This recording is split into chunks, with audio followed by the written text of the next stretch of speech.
ট্রেনের মধ্যে থার্ড ইকোনমিতে যদি কারোর আপার বার্থ সিট পড়ে যায় তাহলে একটু অসুবিধা হয়।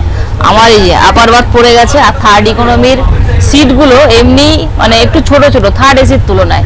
আর এই যে সিঁড়ি দিয়ে আমি উঠলাম, এই যে আমি এটা দিয়ে উঠলাম, আমার এত অসুবিধা হয়েছে, আমার হাতে লেগে গেছে। আর এই দেখো ঠিকভাবে বসতেও পারছি না, এই যে মানে এরকম সোজাভাবে তুমি বসতে পারবে না, এরকম পুজো মুজো হয়ে এই যে ঘাটটাকে এরকম ব্যাকা করে, এরকম নিচু করে বা এরকম করে বসতে হবে, হয় ঘাড় এরকম করো মুখটা, আর নাহলে এই যে এরকম এরকম করে থাকো ব্যাকা করে।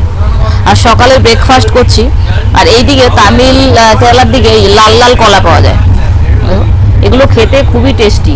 আর 2 পিস খেয়ে নাও মানে পুরো একদম ফুল ব্রেকফাস্ট পুরো কমপ্লিট, এখন দুপুরে খাবার ছাড়া আর খিদেই পাবে না। আর কলাগুলো ভালো খেতে, খুবই ভালো। এখন কলাটা খেয়ে নিই, আর খুবই অসুবিধা হচ্ছে বসতে, মানে ভাবছি শুয়ে শুয়ে খাবো নাকি বসে বসে খাবো বুঝতে পারছি না।